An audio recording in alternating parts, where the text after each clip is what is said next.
morning I really want to get into this bridge thing. You know, I've been pumping my folks about this bridge thing for about a month now, and so I think they're kind of sick of it. They really want to see what this bridge is all about. So that's what we're going to be talking about today. But you know, I'm always excited about Easter.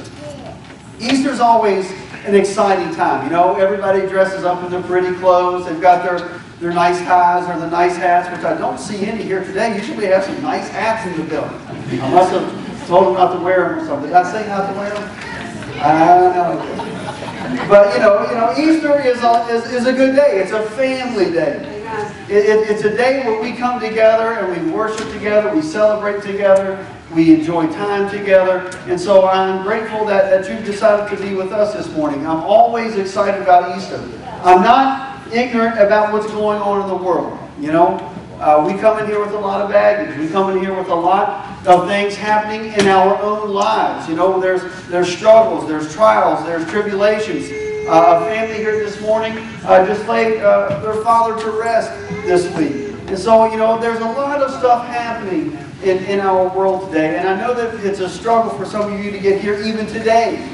But I'm grateful that you're here. And, you know, Easter is about celebration. It's about that time that we have together. And nothing dampens my enthusiasm about that. Easter is, without a doubt, probably my favorite day on the Christian calendar. I think I like Easter maybe even more than I like Christmas. Christmas is cool, you know, because you got the lights, you got all the stuff that's happening. But I like Easter because Easter is about life. Right? Easter is about giving life. And so that's why we're here. That's why we're here, because we believe in life. But now, in preparation for this message that I'm going to be preaching on this morning, I built the bridge. Well, I personally didn't build it. I had somebody build it for me. And I've tested it out several times, so we should be good to go today. Amen? We should be good to go today. But this is a bridge. And, you know, it's a bridge for the most functional purposes. It's, you know, my brother who was here is a structural engineer, civil engineer. He may not approve of this bridge, but it's a bridge nonetheless, and it works. You know, I can walk up it, and I can walk down it. So it's a bridge. It's a functional bridge. But why would somebody build a bridge? I mean, they're terribly expensive, right? I mean, y'all know how much bridges cost? Millions and millions of dollars to build a bridge that's 20 feet long. You know, bridges are extremely expensive to build. They're very difficult to design because you have to take into account so many different things. As you build a bridge, you got to know your landscape, you got to know your topographics, you got to know your weight ratios. Is it going to be a 5-ton bridge, a 12-ton bridge? Is it going to be a steel bridge, a wood bridge? I mean, all these kinds of things that bore me to death, but nonetheless, it's a bridge. You know, you got to consider all these things when you build a bridge. And so bridges are very difficult to build, and they're very difficult to maintain. You know, in recent years, we've even seen some bridge collapses. You know, some tragic things have happened because of bridge collapses. They got old or whatever, and so they collapsed. And so they're even very, very difficult to maintain. But why would you build a bridge? Well, maybe the answer is obvious, and that is to go from one place to the other.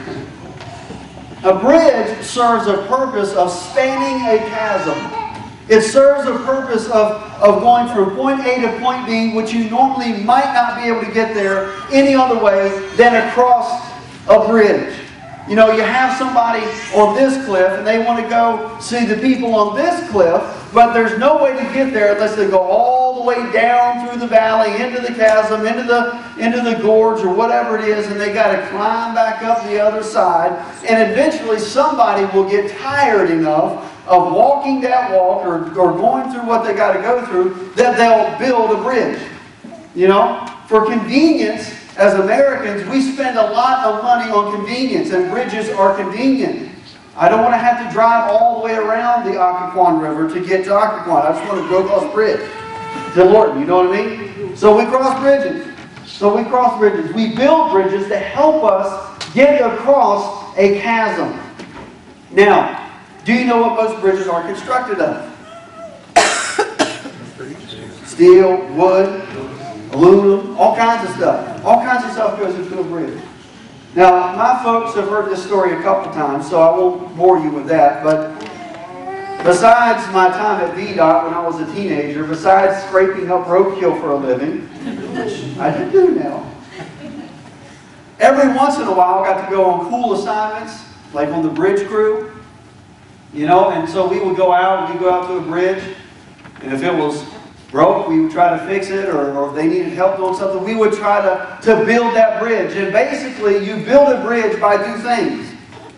You got a foundation on this side, and you got a foundation on this side, and somewhere you meet in the middle with the steel or the wood or whatever you're using, and you create a bridge. I mean, that's basically how it works. You know, that's a very simplistic explanation, which is the best I can give you, because obviously I still don't work for the bridge crew. That wasn't my thing, you know.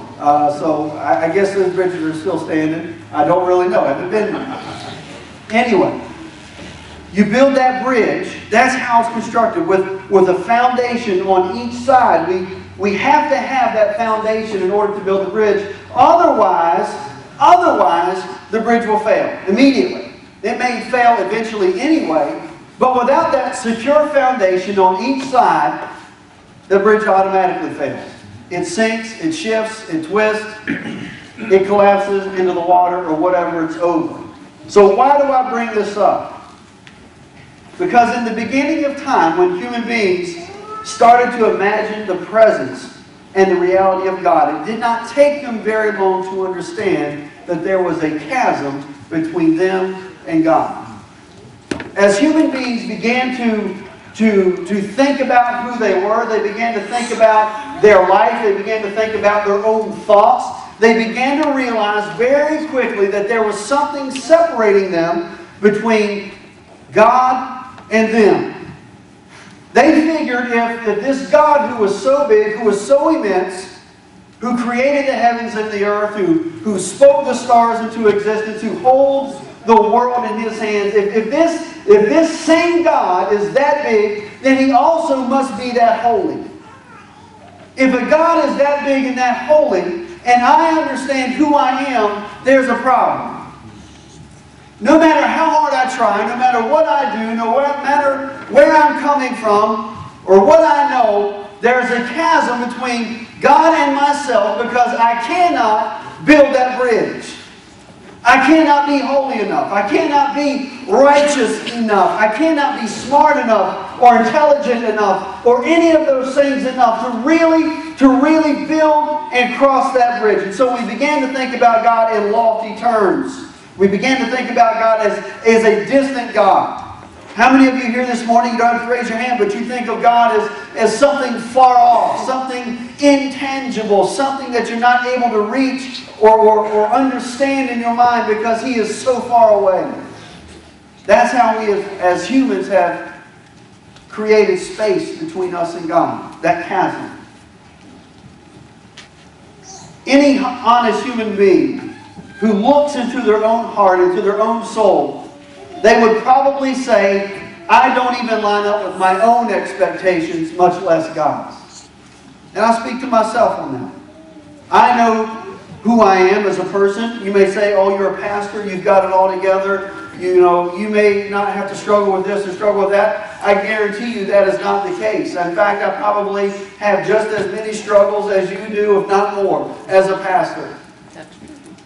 I understand that in myself. As I begin to think about who I am, and I begin to think about my own life and my own decisions, my own thoughts, my own words, my own actions, I understand that they don't line up with God. I can't even meet my own expectations as a pastor. And perhaps you're the same way. Perhaps this morning you think I should be this way.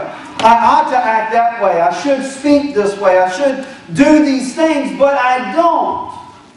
You don't even live up to your own expectations. How in the world can we live up to God's expectations?